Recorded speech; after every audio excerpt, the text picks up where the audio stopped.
All right, so let's get started here again for part two.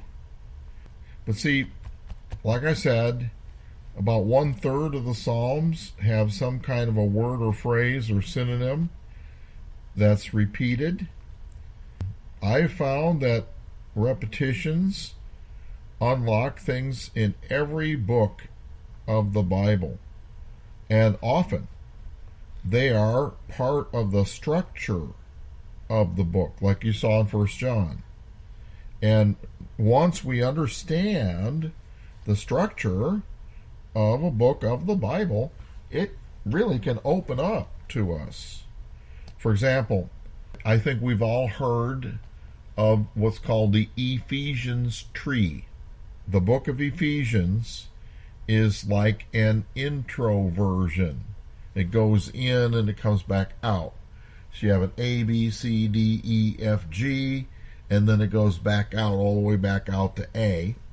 And there's 7 sets of 3 on each side of the intro version in the book of Ephesians. I think that if you haven't heard of this or haven't seen the Ephesians Tree, I'll find it. It was written by Bullinger's assistant. I think Welsh is his name. And I'll find it and I'll put it up on the forum. But tonight, in the second half, I'm going to show you the structure of the book of Proverbs. I think that one of the reasons that repetitions resonated so much in Hebrew literature was that they were part of what was taught to children at an early age. And so I'm going to read to you a little bit about education in ancient Israel. He says, passages such as the opening sentence in the prologue of Ecclesiasticus, the law and the prophets and the later writers have left us a wealth of valuable teachings, and we should praise Israel for the instruction and wisdom they provide. These indicate that Israelite education was highly valued toward the end of the biblical period, 2nd century BC. However, the Hebrew Old Testament, although it is the primary source of information about education in ancient Israel, does not present any systematic descriptions of this education. Rather, references are scattered throughout, particularly in the wisdom books, Ecclesiastes, Wisdom of Solomon, and Proverbs. There's no hard evidence concerning the context within which an education occurred. Parents assumed responsibility at first for educating their children, but also boys and sometimes girls were entrusted to more professional educators. Actually, there's a lot of information. For example, Abraham had a school of prophets when Lot was taken captive, when the kings came through and had that fight and captured Sodom and Gomorrah and carried off a lot of booty. In Genesis 14, verse 14, when Abraham had heard that his brother or his relative was taken captive, he armed his trained, now in parenthesis there in Genesis, in King James it says servants, but the word trained is educated, and it's even used for catechism, the same word. He armed his trained school, born in his own house, 318 of them, and pursued them. So Abraham had a school. Abraham started a whole lot of things in motion.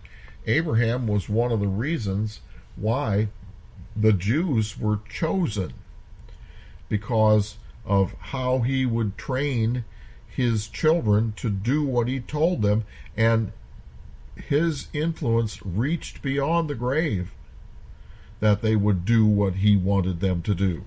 So that's one of the reasons. Here's another one. he trained his servants in his house. He taught them. All right. We know that Abraham gained souls, quote unquote, when he was in Haran, those 5 years. See, Abraham was an entrepreneur, and he was a great believer. I call him the Zig Ziglar of Mesopotamia, right? And he was a prophet, and people were attracted to him. He gained souls, quote unquote, in Haran. Well, part of these who he gained, he took care of them. He just didn't have them work for him, etc. He trained them. Isn't that interesting? So this education is part of the core of Jewish culture that started off with Abraham. All right. Now later on in the kingdom, formal education was carried out in the royal court. You can tell this from the tone of Proverbs. It was designed for the king's sons. So there was more formal education being carried out in the royal court, and from there it trended into the wealthy class, and from there into the rest of the Jews. In the Word, it was required that they be able to understand the Word. So they needed to be able to read. But although that was a requirement, they didn't have writing materials that were readily available like we do. All right. Scrolls were very time consuming to make and very expensive. So they didn't have a Bible in everyone's house. So what they did is they utilized a lot of memorization, and also the prophets, they took on a teaching task. They were considered teachers. They were seen as someone that God spoke through. And so they were public instructors, teaching the people the word of the Lord regarding matters private and public, religious affairs.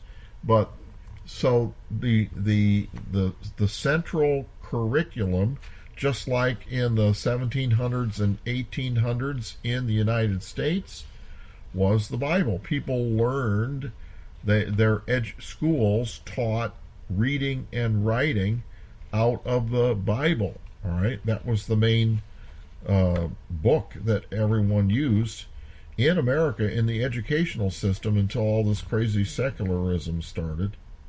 But the same was true of the Jewish society. The parents and the grandparents were responsible to teach children, and one of the things that they needed to learn was the basics of the Word, and part of that was to be able to read. So, and also part of it was memorizing Scripture. So they were exposed to the structures that were in Proverbs from an early age, and I think that's one of the reasons that repetitions resonated within the Jewish culture in the Word. I think that's one of the reasons that they were so prevalent. So let's take a look here in Proverbs chapter 1. Proverbs. Verse 1, the Proverbs of Solomon, the son of David, king of Israel. So that's who wrote many of these. There's some critics who say, no, he didn't write them, it was written later. Well, it says it right here. Duh. The Proverbs of Solomon, the son of David, king of Israel. To know wisdom and instruction, that's the purpose. To perceive the words of understanding, another purpose. To receive the instruction of wisdom, justice, and judgment, and equity. To give subtlety to the simple. To the young man, knowledge and discretion. So this was taught to youth. A wise man will hear and will increase learning, and a man of understanding shall attain unto wise counsels. To understand a proverb, and the interpretation, the words of the wise and their dark sayings. So here is the first instruction, verse 7, the reverence of the Lord is the beginning of knowledge. There it is. But fools despise wisdom and instruction. My son, hear the instruction of thy father, and forsake not the law of thy mother, for they shall be an ornament of grace unto thy head, and chains about thy neck. Now, verse 8 gives you the structure of Proverbs. All right? It's really interesting because the first part of Proverbs is the instruction of thy father. The last part of Proverbs is the instruction of thy mother. Proverbs 31 is the instruction of thy mother. The other parts of Proverbs are the instruction of thy father. And there are several sections in Proverbs, and they're all begun with an explanation. All right? So, when you get to Proverbs chapter 10,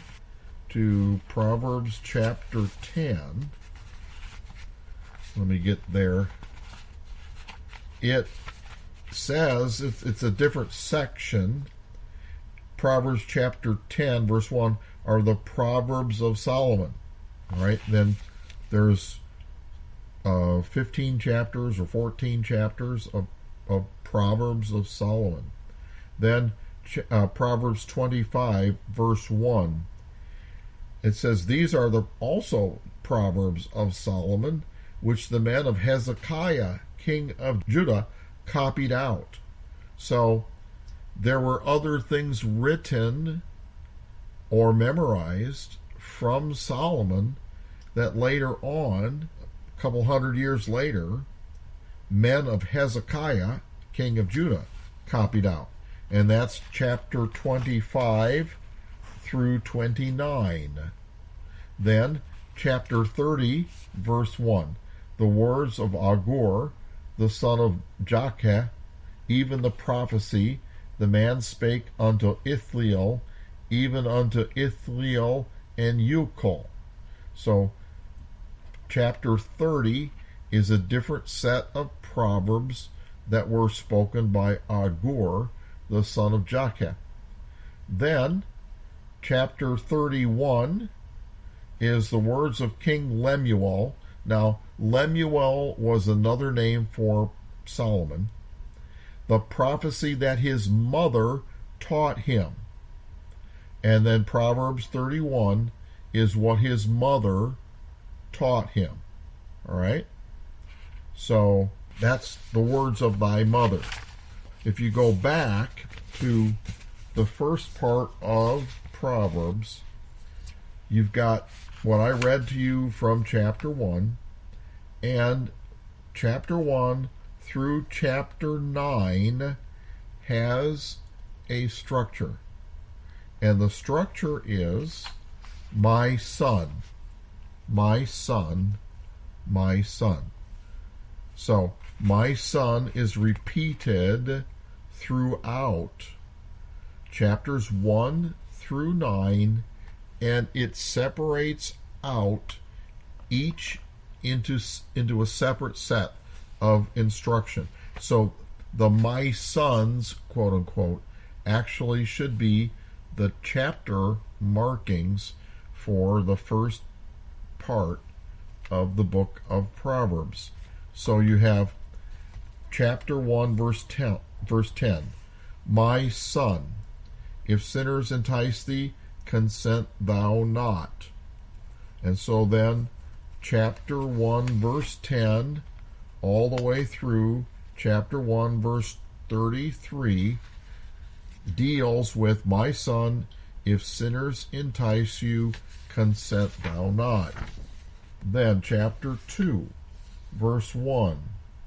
My son, if thou wilt receive my words and hide my commandments with thee, so that thou incline thine ear unto wisdom, and apply thine heart to understanding, yea, if you cry after knowledge, and lift up thy voice for understanding, if you seek her as silver, and search for her as for hid treasures, then shalt thou understand the reverence of the Lord, and find the knowledge of God. Wow, that's what we're after. And so then chapter 2 verse 1 through chapter 2 verse 22 talks about that. Then you have chapter 3 verse 1. My son, forget not my law, but let thine heart keep my commandments. And so chapter 3 verse 1 through verse 10 deals with that. The next one, chapter 3 verse 11. My son, despise not the chastening of the Lord, neither be weary of his correction. All right? And then chapter 3 verse 11 through chapter 3 verse 20 deals with that. Then you have chapter 3 verse 21. My son, let them not... See, this is the instruction from the father to his son, just like it said in verse 8 of chapter 1. All right? My son, let them not depart from thine eyes, your thoughts. Keep sound wisdom and discretion. So then it talks about that through the end of chapter 3, verse 35. So then you have chapter 4, verse 1. Hear ye children. Now this is a variation of my son. Hear ye children, the instruction of a father, and attend to know understanding. All right? So then chapter 4, verse 1 through verse 9 is one section. Then you have, like a repetition, chapter 4, verse 10. Hear, O my son, and receive my sayings. So chapter 4, verse 1 is, hear, ye children, and attend to know understanding. Hear, verse 10, my son, and receive my sayings. You see how that's similar? All right. Then you have chapter 4, verse 20, my son, attend to my words, and incline thine ear to my sayings. You see how it's very similar? So chapter 4, verse 10 through verse 19 is a section. And then chapter 4, verse 20 through verse 27 is a section. All right. Then chapter 5, verse 1.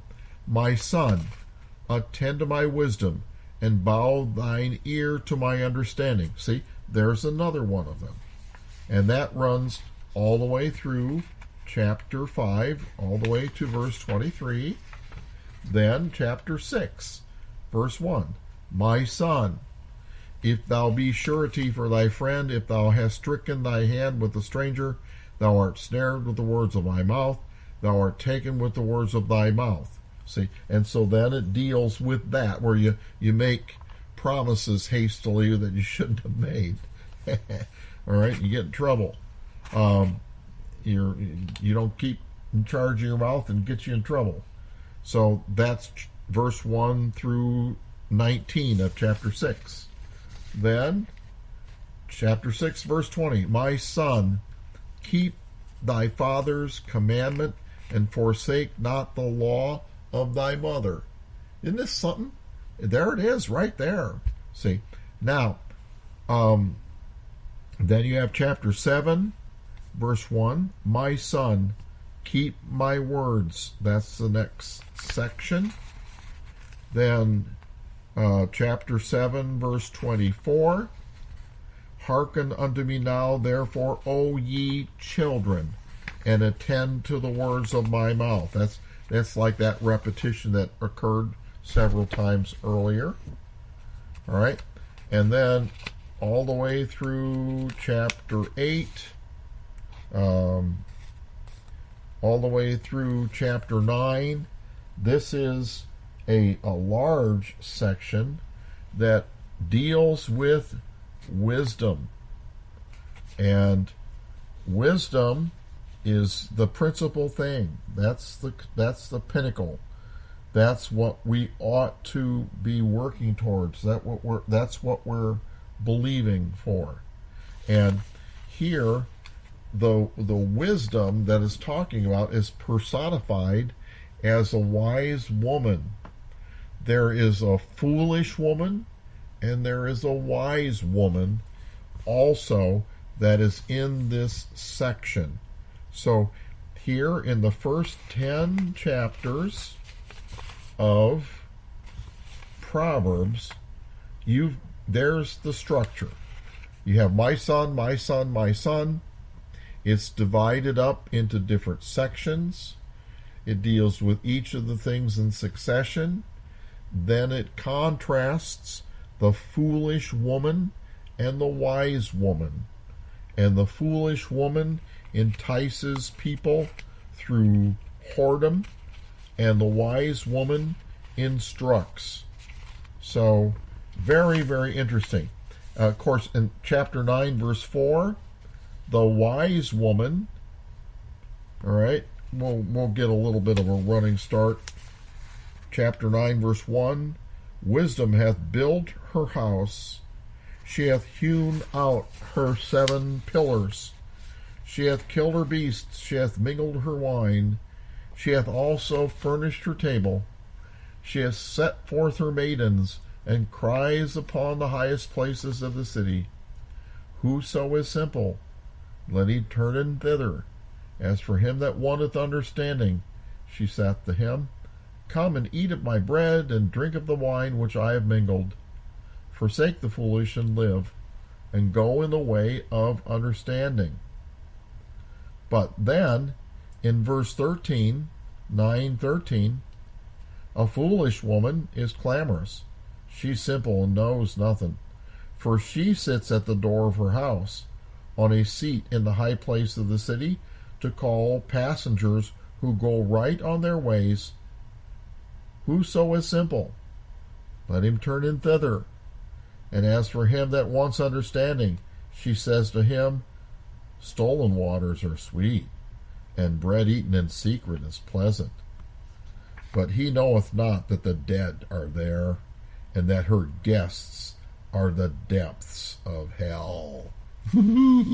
So, here you have in the first 10 chapters, my son, my son, my son, each subject dealt with, and then you have the wise woman who is wisdom personified, contrasted with the foolish woman. All right? That's the first section of Proverbs. Isn't that interesting? So then, and see, now this was part of the education for many of the Jewish children that were taught to them by their mother or father or by their grandfathers or grandmothers in their houses, in their compounds, because see, the families lived together and the grandparents lived in the same family compound as the rest of the family.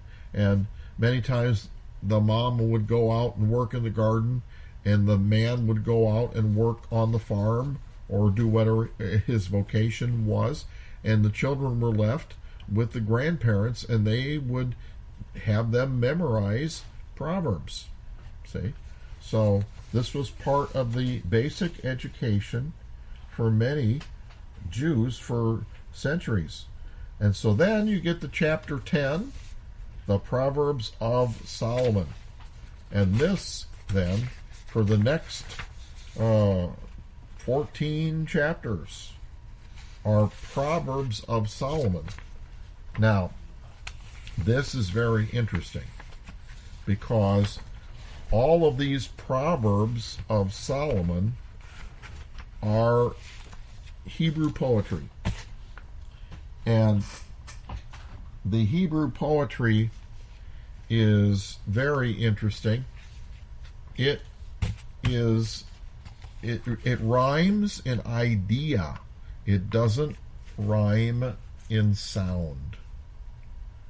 I was just talking to somebody today about a professor that was a poet laureate, and he's doing some kind of a presentation with college students at the local community college that my wife works at, and they were supposed to write a poem in English, and then this group of people were bilingual, and so they were then supposed to translate that poem into a different language to try to work on the rhyming and all that other stuff that's part of most poetry.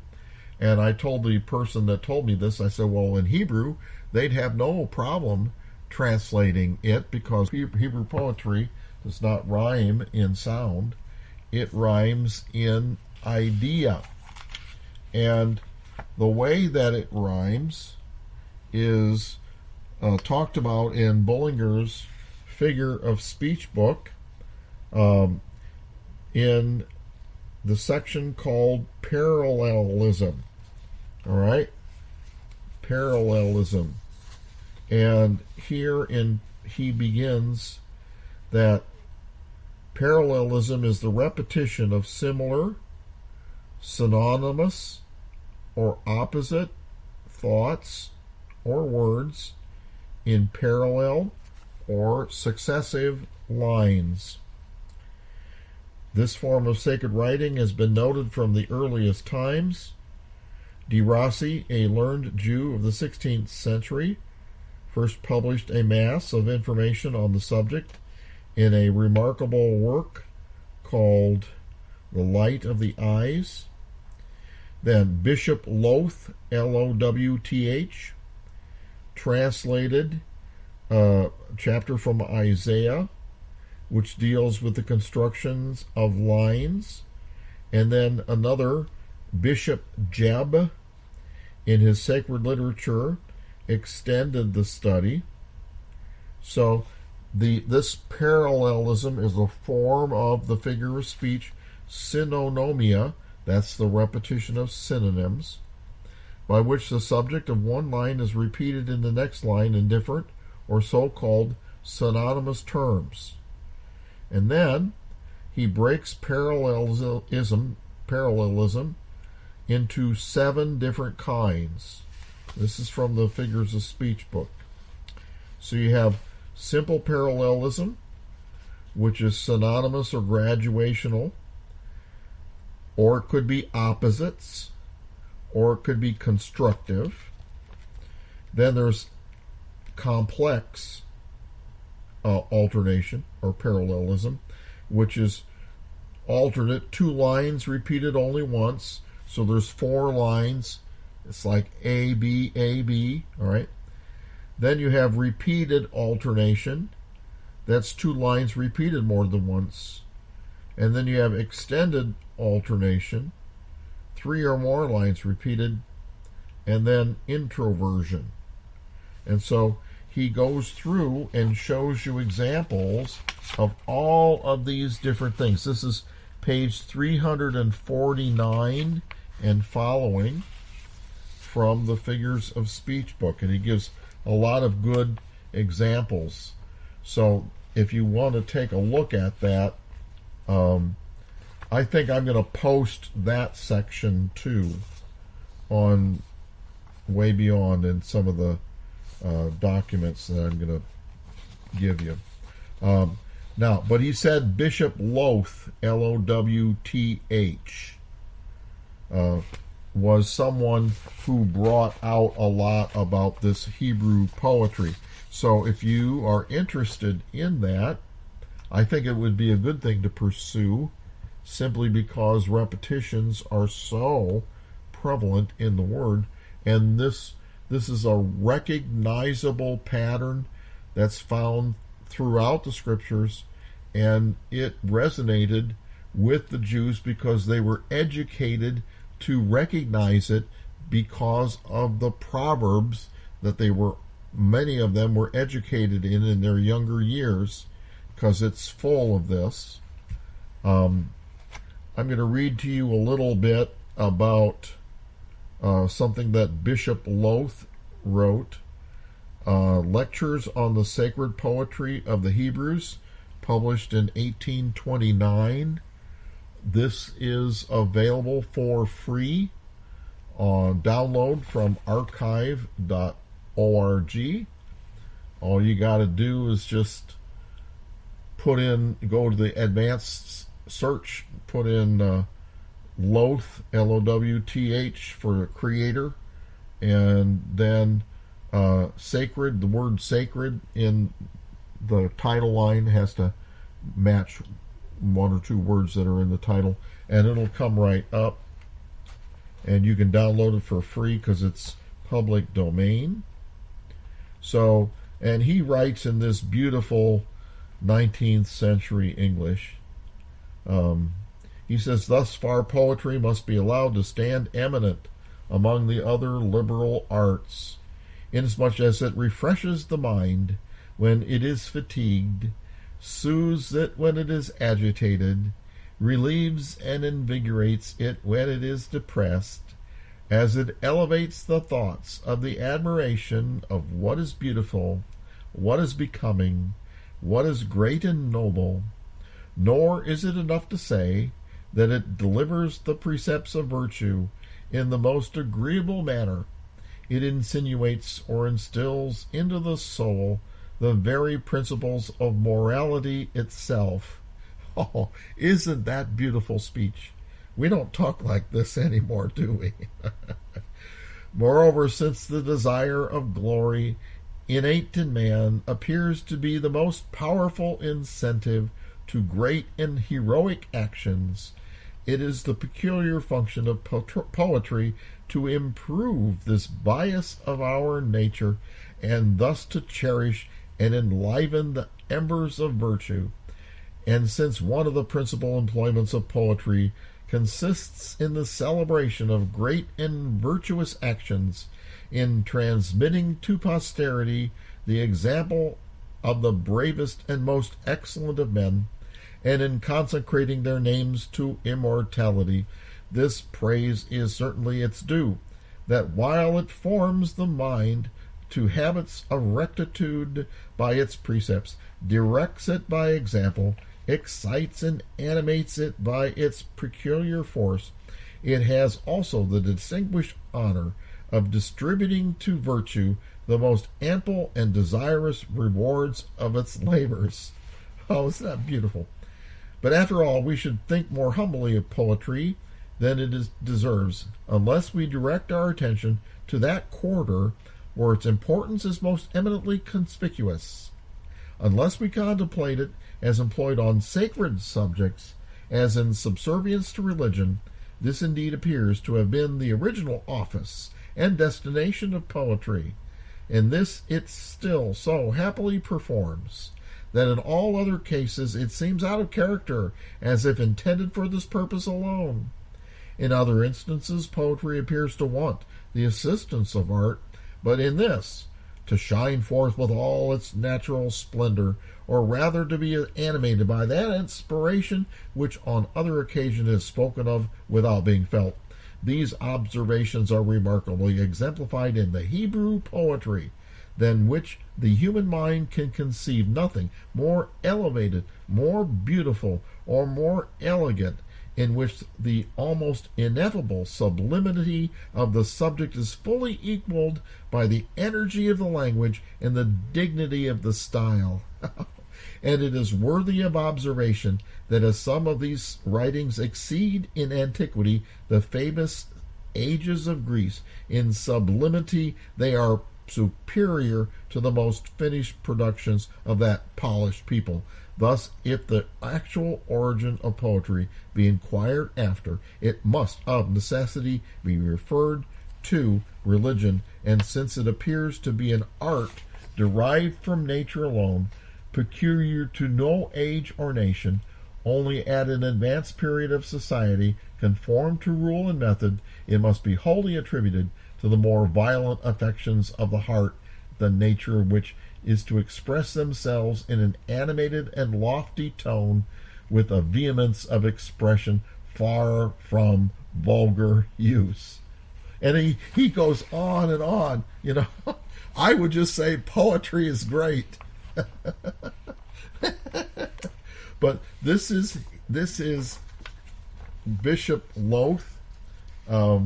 Just some very beautiful English there, describing the virtues of poetry, and the height of poetry is that which is religious poetry, and way before the Greek sages wrote, Solomon wrote.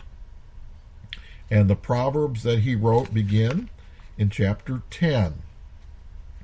And so here you have the very first proverb of Solomon in chapter 10, where it says, the Proverbs of Solomon, a wise son maketh a glad father, but a foolish son is the heaviness of his mother. So here you have wise contrasted with foolish. That's the A. Then you have make glad contrasted with heaviness. That's the B. Then you have father contrasted with mother. That's the C. So the structure of Proverbs 10:1 is ABC, ABC. Okay? So this is an alternation, and it's an extended one. Then you have chapter 10, verse 2. Treasures of wickedness profit nothing, but righteousness delivers from death. So here you have the A, you have wickedness, and that's contrasted with righteousness. And then the B is profits nothing and delivers from death. So that is an A, B, A, B. Okay? Then, chapter 10, verse 3. The Lord will not allow the soul of the righteous to famish, but he casteth away the substance of the wicked. So, righteous and wicked, and don't allow the soul to famish, but casts away, and soul with substance. You see what's being contrasted there? Chapter 10, verse 4. He becometh the poor that dealeth with a slack heart, but the hand of the diligent makes rich. So, see, all of these proverbs are written in the form of Hebrew poetry that contrasts or corresponds in this structure, either ABC, ABC, or ABC, CBA. All right, there's a lot of different variations. Bollinger says there's 7 different kinds of variations. So, all of Solomon's Proverbs are in this form, and they go all the way from chapter 10, verse 1, to the end of chapter 24. Then Hezekiah's guys found another 5 chapters of Proverbs of Solomon, and they go chapter 25 through chapter 29. And then Agur, the son of Jakeh, he gives 1 chapter of Proverbs, and they are in this same form. So, this is how the children were educated in Jewish times. And so that's why the structures that are found in the Bible resonate with them. When they see the pattern, they know what to do with it. Isn't that interesting? See? And so that's one of the reasons why they're so prevalent. See, another thing is repetitions by the various means, and there's all different combinations of them. They are easily memorized. And also, they are used to structure prose, like we saw, into chapters. It's very easy to see where the chapters are, either the 1 John method or the Proverbs method, my son, my son, my son, my son. All right? Now, another reason that repetitions also resonated in Jewish literature was because of how Genesis chapter 1 was organized. Now, I don't have time tonight to teach Genesis chapter 1, but it is in that paper on repetitions. And Genesis chapter 1 has all the different kinds of repetitions, at least 7 different kinds, and this sets the precedent for the written word. So this Genesis chapter 1, we're going to see in the next class on one baptism that Genesis chapter 1 is very important. It sets a lot of precedents for a lot of things, and one of the things that it sets a precedent for is prose, how to write. And that's just the way the Hebrews did it. Of course, we write different because I think in part because we don't have to memorize as much. Back in that time, they didn't have easily portable writing materials.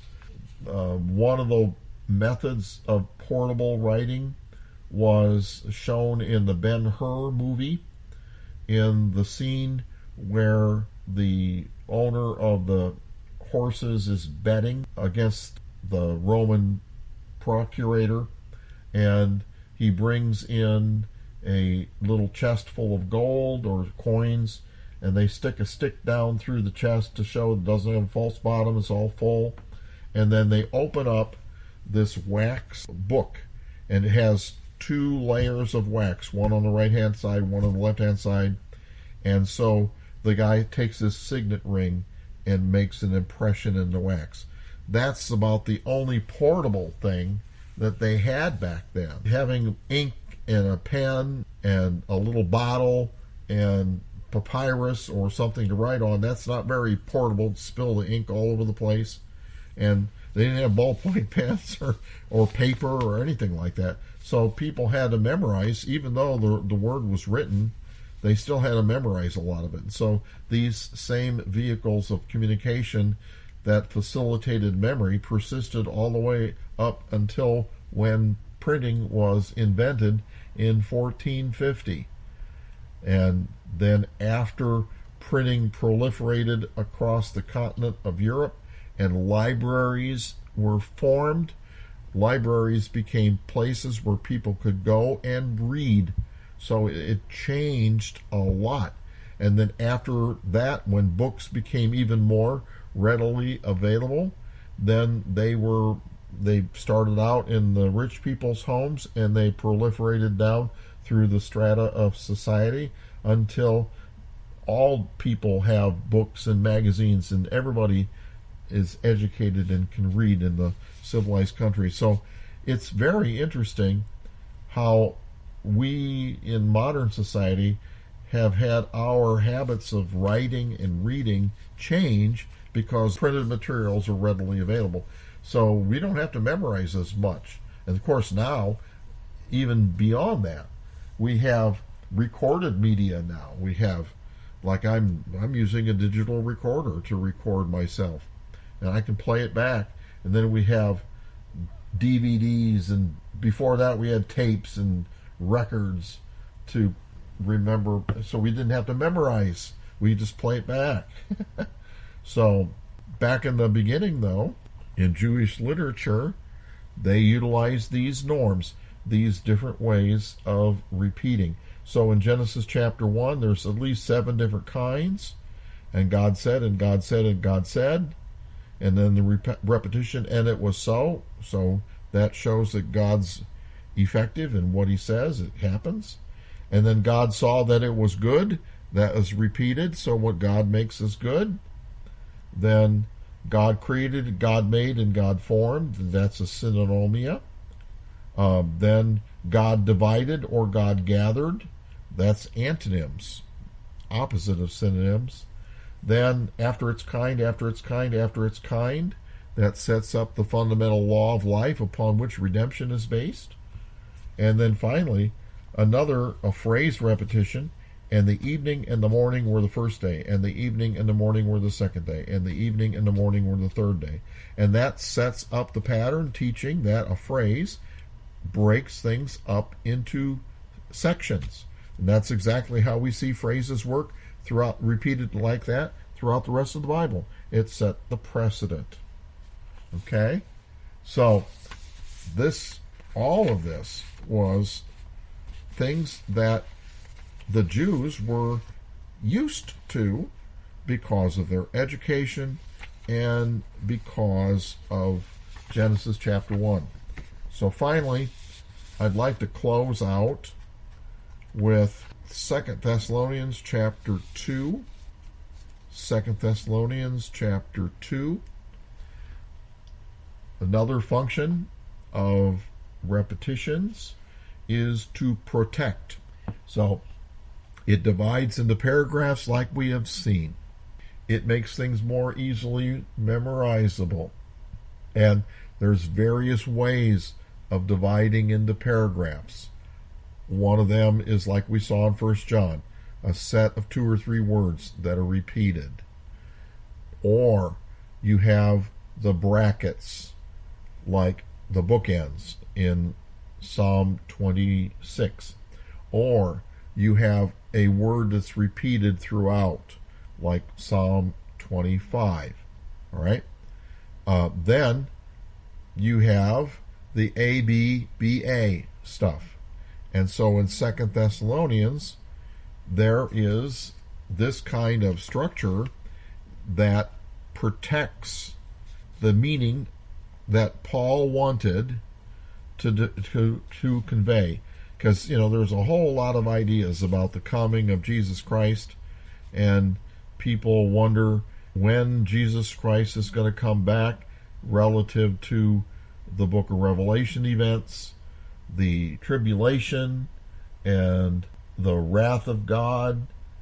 When will Jesus come back with relation to it? Before the tribulation, or in the middle of the tribulation, or after the tribulation? And you have people who believe all 3 of those things. Each group believes this, and another group believes in the middle, another group believes it afterwards. So which one is right? Well, in 2 Thessalonians chapter 2, Paul put the word into a vice with a parallelism that makes the correct interpretation apparent. So 2 Thessalonians chapter 2 verse 1, we'll begin here. Now we beseech you, brethren, by the coming of our Lord Jesus Christ, and by our gathering together unto him. So this opens up the subject.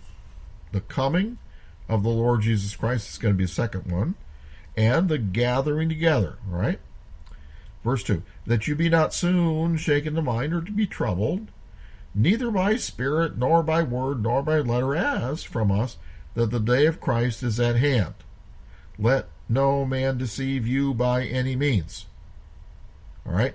So, if someone comes around and says, I know when Jesus is coming back, I've got revelation, or an influential religious person says this is going to be when it happens, well, Paul says, don't be shaken in mind or be troubled, neither by spirit, by revelation, nor by word, or by letter, as from us influential apostles, that the day of Christ is at hand.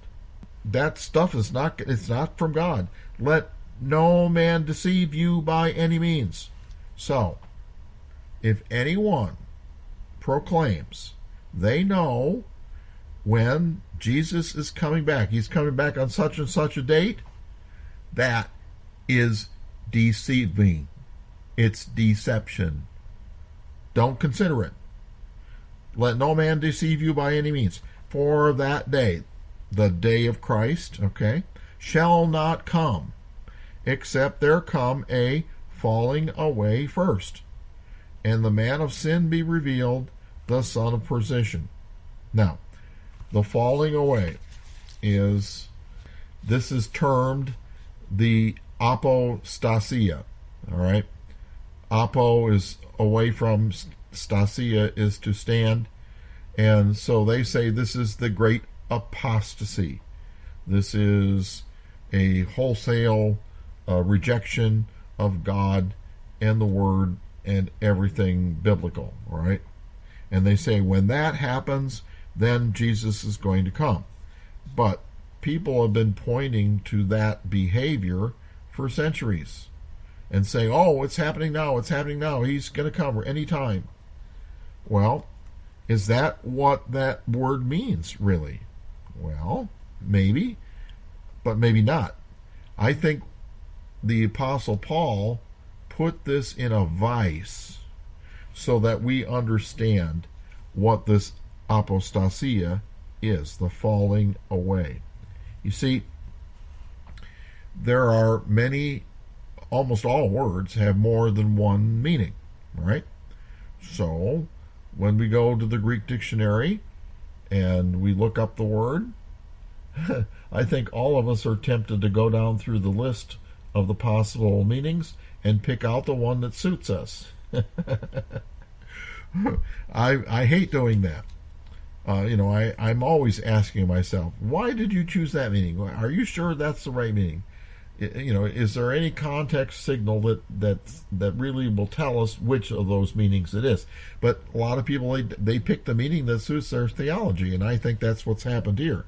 Is what the people are saying, this is an apostasy. Well, that is one of the meanings of apostasia. But also there's other meanings. Another meaning is a military detachment. So when you have two armies confronting each other, one strategy is to send out people in a flanking maneuver. That flanking maneuver is an apostasia. It's a standing away from. Also, in a nautical context, with shipping, with sailors, with sailing, you have areas of the ocean where you have ports, and back then they did not build docks like we do, or piers like we do. The Romans were the ones who invented concrete that would harden underwater. I believe that they mixed it with volcanic pumice stone, and it enabled it to harden underwater. And so then they were able to build piers and docks and that kind of thing. Caesarea was one such port. It was just on the seacoast. There wasn't any natural harbor there at Caesarea. But most of the ports had harbors that were protected from the waves during storms, etc. And so, but they didn't have docks. All right? So what would happen is the ship would stand offshore, and then little boats would go out to it. That we said stand offshore. They said apostasia, a standing away from. See, so there's different meanings. Another meaning for apostasia is a departure. All right? So which of those meanings is the right one? We have to look for contextual signals. The people who believe in this tribulation stuff and all that, they say this is apostasy. But there's another possibility. And I think what Paul did to make us know which one it was, he put a signal in here. Because in verse 3 it says, if there come a apostasia first, and what is the result? that man of sin be revealed, the son of perdition, all right, who opposes and exalts himself above all that is called God or that is worshipped, so that he, as God, sits in the temple of God, showing himself that he is God. Remember you not that when I was with you, Paul says, I told you these things? And now you know what withholdeth, what holds back, that he might be revealed in his time. For the mystery of iniquity doth already work, only he who now holds back will hold back until he be taken out of the way, and then shall that wicked be revealed, whom the Lord shall consume with the spirit of his mouth. Now, there's a repetition there. Revealed. Okay? There's a falling away, and the man of sin is revealed. Okay? Then there's somebody that holds back, and when that's done, he might be revealed in his time, in verse 6. And then, in verse 7, he who now holds back will, until he be taken out of the way, and then the result of that, in verse 8, is the wicked shall be revealed. So here you have a parallelism, right, between verses 3 and verse 8. You have an A, B, A, B. All right? So the falling away in verse 3 is the A. And what's the result of that? The B is the man of sin is revealed. Then in verse 7, you have someone taken out of the way, and then the result of that is the wicked shall be revealed. So the taken out of the way is the A, and the wicked that's revealed is the B. So you have an A, B, A, B. Paul put this in a structure, and that structure protects the proper understanding of this verse. Isn't that interesting? So, what you've got here is the A's have to be equal and the B's have to be equal. All right? So, the man of sin be revealed in verse 3, that's a B. And then shall the wicked be revealed in verse 8, that's a B. Well, the man of sin is the wicked. All right? So if the B's are equal, then the A's are equal. So the falling away first is equal to him who holds back being taken out of the way. All right? Well, that's the gathering together, isn't it? We Christians are going to be here, and we are the ones who holds the adversary back. The mystery of iniquity that already is working. It's working beneath the surface. But we are, when we speak the word, we hold him down. See, if we don't do anything, then the adversary can do what he wants. But if we stand up and believe and pray and speak the word, and do what's right, then the adversary can't do what he wants. And we're holding him back from doing what he really wants to do until we are taken out of the way. We are taken out of the way. That's the gathering together.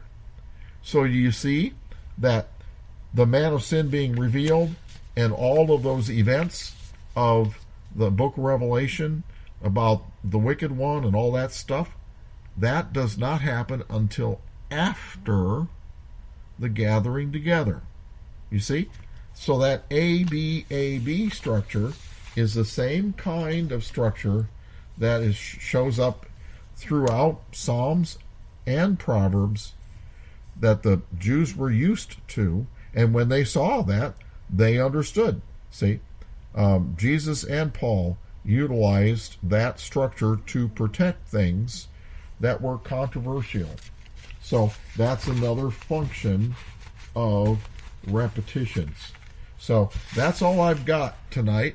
I know we've gone a little long, but this stuff is so interesting, and it is, I think, the way that we can really see what the first century understanding, what the ancient understanding of the Bible was When the men of God wrote what they wrote, we need to understand what they were thinking when they wrote what they wrote. Well, this is one of the ways, by the use of repetitions, that we can confirm that original understanding of the Word. So, good night, and God bless you.